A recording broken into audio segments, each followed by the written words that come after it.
श्री स्वामी समर्थ. जय जय स्वामी समर्थ. स्वामी भक्तांनो, माझ्या यूट्यूब चॅनलमध्ये तुम्हा सर्वांचे स्वामीमय स्वागत. स्वामी भक्तांनो, श्रावण महिन्यातील सोमवारी खास पूजापाठ केल्या जातात आणि श्रावण महिना पूर्ण शिवाला समर्पित आहे.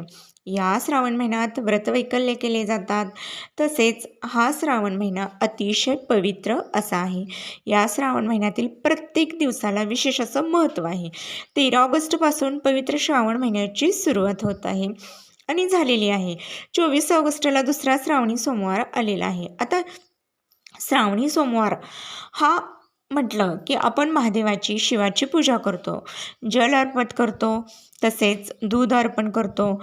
आता श्रावणी सोमवारी आपण विशेष अशी महादेवाची पूजा करून त्यांना आपण आपले जी काही प्रार्थना आपण करतो, आपल्या घरातील सुख समृद्धीसाठी आणि आपले जे काही प्रश्न अडलेले आहेत त्यासाठी आपण प्रार्थना करतो. आता श्रावण सोमवारी शंभू महादेवाचा खास अभिषेक देखील केला जातो आणि हा अभिषेक जलाने किंवा दुधाने देखील केला जातो. आता तसेच शिवमोठ वाहण्याची प्रथा देखील सोमवारी आहे, श्रावण सोमवारी. आता यंदा श्रावण सोमवार हे 4 आलेले आहेत. आता दुसरी श्रावण सोमवारी आपल्याला तिळाची शिवामोठ व्हायची आहे. आता तिळाची शिवामोठ व्हायची आहे तर तुमच्या मनात प्रश्न निर्माण झाला असेल की कोणत्या तिळाची, काळे तीळ की पांढरे तीळ व्हायचे. परंतु काळ्या तिळाचा वापर आपल्याला करावयाचा नाही. तर आपल्याला शिवामोठ वाहताना हे पांढऱ्या तिळाचा वापर करायचा आहे. हे धान्य अतिशय पवित्र असे आहे. आपण तिळाच्या तेलाचा दिवा देखील लावू शकतो. त्यामुळे श्रावण महिन्यात तिळाची जी आहे शिवामोठ ती आपल्याला पांढऱ्या तिळाची शिवामोठ व्हायची आहे. आता श्रावण महिन्यातील दुसऱ्या सोमवारी पुत्रदा एकादशी आहे. आता हा अतिशय दुर्मिळ संयोग आलेला आहे. दुसऱ्या श्रावणी सोमवारला हा जुळून आलेला अतिशय दुर्मिळ संयोग आहे. धार्मिक दृष्टीने हा दिवस अत्यंत महत्त्वाचा आहे आणि शुभ असल्यामुळे या दिवशी व्रतासोबत आणि भगवान शिवशंकराच्या पूजेसोबतच काही प्रभावी उपाय आणि सेवा देखील केल्या जातात. तर या व्हिडिओमध्ये तुम्हाला दुसऱ्या श्रावण सोमवारी एक उपाय सांगणार आहे. उद्या दुसरा श्रावण सोमवार, तुम्ही उपास नाही केला तरी चालेल, परंतु हा उपाय नक्की करा. शिवमंदिरातून आपल्याला एक वस्तू घरी आणायची आहे. आता आणल्याने घरात चहूबाजूने पैसा येणार आहे, आपले कर्ज फिटणार आहे, आपल्या घरात सुख समृद्धी येणार आहे, दारिद्र्य नष्ट होणार आहे. तसेच घरातील भांडणे, दोष, कलह हे सर्व निघून जाणार आहे. निगेटिव्हिटी निघून जाऊन आपल्या घरात पॉझिटिव्हिटी येणार आहे. तर यासाठी शिवमंदिरातून आपल्याला घरी आणावयाची आहे एक वस्तू आणि नंतर त्या वस्तूचं काय करायचं हे आपण यामध्ये पाहणार आहोत. हा उपाय आपल्याला दुसऱ्या श्रावण सोमवारी करायचा आहे. दिवसभरामध्ये तुम्ही हा उपाय कधीही करू शकता. सकाळपासून संध्याकाळपर्यंत जेव्हा केव्हा तुम्हाला शक्य होईल तेव्हा तुम्ही शिवमंदिरात जाऊन हा उपाय करू शकता. फक्त एक वस्तू शिवमंदिरातून आपल्या घरी आणायची आहे. पुराणानुसार ज्या घरामध्ये श्रावणी सोमवारी हा उपाय अवश्य केला जातो त्या घरामध्ये सुख समृद्धी येते, लक्ष्मी माता अखंड वास करते आणि सोमवार भगवान महादेवांसोबत माता पार्वतीला देखील समर्पित आहे श्रावणी सोमवार. आता माता पार्वतीची सुद्धा आपण पूजा करतो. लक्ष्मी प्राप्तीसाठी, धनप्राप्तीसाठी खूप महत्त्वाचा हा दिवस आहे आणि याच दिवशी आपण शिवाची आणि माता पार्वतीची देखील पूजा करतो. आणि याच दिवशी आपल्याला एक उपाय करावयाचा आहे, कारण याच दिवशी एकादशी आलेली आहे. म्हणून तुमच्या आयुष्यामध्ये ज्या काही संकट आहेत, वारंवार ज्या काही आर्थिक अडचणी येत आहे, प्रगती खुंटली असेल, घरामध्ये पैसा टिकत नसेल, पैसा येण्याचे मार्ग आहेत परंतु कोणत्या मार्गे जातो हे माहीत नसेल आपल्याला, म्हणजे पैसा येतो परंतु तो निघून जातो, आपण अपार कष्ट मेहनत करतो पण त्या कष्टाला फळ मिळत नाही. मग यासाठी आपल्याला हा उपाय जरूर करावयाचा आहे. हा उपाय केल्याने तुमच्या मनातील प्रत्येक इच्छा ही पूर्ण होणार आहे. अगदी कठीणातील कठीण इच्छा देखील महादेवाच्या कृपेने पूर्ण होणार आहे. हा उपाय तुम्ही श्रावण महिन्यामध्ये सोमवारी करू शकता. जर तुम्हाला दुसऱ्या श्रावण सोमवारी हा उपाय जमला नाही तर तुम्ही पुढच्या श्रावण सोमवारी हा उपाय करू शकता. म्हणजे श्रावण महिन्यातील सोमवारी हा उपाय तुम्हाला करावयाचा आहे.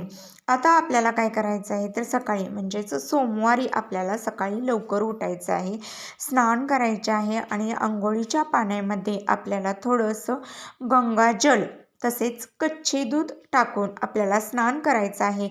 यानंतर देवघरातील देवांची पूजा विधी करायची आहे, धूपदीप लावायचा आहे, तसेच त्यांना प्रसाद करायचा आहे. तसेच आपल्या देवघरात जे शिवलिंग आहे त्याच्यावर अभिषेक करायचा आहे. दह्याने किंवा जलाने तुम्ही अभिषेक करू शकता. धूपदीप अगरबत्ती लावून त्याला नैवेद्य अर्पण करू शकता. खडीसाखराचा असेल तर खडीसाखराचा नैवेद्य तुम्ही देखील अर्पण करू शकता किंवा एखादं फळ देखील ठेवू शकता. आता हा उपाय कोणी करू शकतं तर स्त्री, पुरुष, मुलं कोणीही करू शकता. हा उपाय करण्यासाठी एक तांब्याचा कलश घ्यायचा आहे, त्यामध्ये शुद्ध जल भरायचं आहे आणि हे जल तुम्ही स्वतःच्या घरातलंच भरायचं आहे. तुमच्या स्वतःच्या घरातील पाणी देवांना अर्पण करतात तेव्हा तुमच्या घरातला एक पत्ता देवांना सांगत असतात. म्हणून तुमचा स्वतःच्या घरातील पाणी आपल्याला त्या जलामध्ये घ्यायचं आहे. तसंच चिमूटभर त्यामध्ये हळद टाकायचं आहे, चिमूटभर पांढरे तीळ टाकायचं आहे आणि नंतर हे जल सोबत घेऊन 5 बेलाची पाने देखील आपल्याला घ्यावयाचे आहे. या पानाला 3-3 पानं असणे महत्त्वाचे आहे. पानं हे तुटकी मुटकी नसावे, स्वच्छ चांगली असावेत. यानंतर हे 5 बेलाची पानं आणि पाणी घेऊन तुम्हाला तुमच्या घराजवळ जिथं शिवमंदिर असेल, महादेवाचं मंदिर असेल त्या ठिकाणी जायचं आहे. मंदिरात गेल्यानंतर तुम्हाला सर्वप्रथम महादेवाची पूजा करायची आहे. शिवलिंगावरती आपल्याला काय करायचं आहे, जल अर्पण करायचं आहे. आता जल अर्पण केल्यानंतर जे तुम्ही बेल नेलेलं आहे, बेलाची पाने आहेत ते पाणी देखील तुम्हाला तेथे अर्पण करायचे आहे. तसेच ती तुम्हाला बेलपत्र जे आपण वाहतो ते तुम्हाला पालती शिवलिंगावरती अर्पण करायचे. म्हणजे पानाचा जो गुळगुळीत भाग जो असतो तो शिवलिंगाच्या साईडने येईल अशा पद्धतीने ती 5 बेलपत्र आपल्याला अर्पण करायचे आहे आणि अर्पण करताना देठ हा तुमच्या साईडला येईल अशा पद्धतीने आपल्याला ती बेलाची पाने अर्पण करायची आहे. हात जोडून भगवान शिवाला, माता पार्वतीला आपण प्रार्थना करायची आहे. तसेच शिवलिंगावरती जर कोणी बेलफळ अर्पण केलं असेल, म्हणजेच बेलाचं पान असतं तसंच बेलाचं फळ देखील असतं. जर कोणी बेलफळ अर्पण केलं असेल तर ते तुम्हाला उचलून घ्यायचं आहे आणि ते फळ तुम्हाला तुमच्या घरी आणायचं आहे. जर शिवलिंगावरती कोणीही बेलफळ अर्पण करत असतं आणि जर नाहीच केलं तर अशावेळी तुम्ही तुमचं स्वतःचं बेलफळ घरी घेऊन जायचं आहे. जर तुम्ही आणलेलं असेल आणि अर्पण केली असेल, पूजा झाल्यानंतर तुम्हाला ते उचलून स्वतःच्या घरी तुम्ही घेऊन गेले तरी देखील चालतं. आता हे फळ तुम्ही ज्यावेळेस शिवलिंगावरती बेलफळ अर्पण केलेलं ज्यावेळेस तुम्ही स्वतःबरोबर घरी आणतात त्यावेळेस तुम्हाला तुमच्या देवघरासमोर हे फळ आपल्या उजव्या हातात घेऊन उभं राहायचं आहे आणि तुमच्या आयुष्यामध्ये जे काही अडचणी आहेत, जे काही संकट आहेत ते दूर होण्यासाठी मनोभावे भगवान शिवाला प्रार्थना करायची आहे. आणि हे जे फळ आहे तर ते आपल्या घरामध्ये एका ठिकाणी ठेवून द्यायचं आहे, जिथे कोणी हात लावणार नाही अशा ठिकाणी हे बेलफळ जे आहे ते आपल्याला ठेवायचे आहे.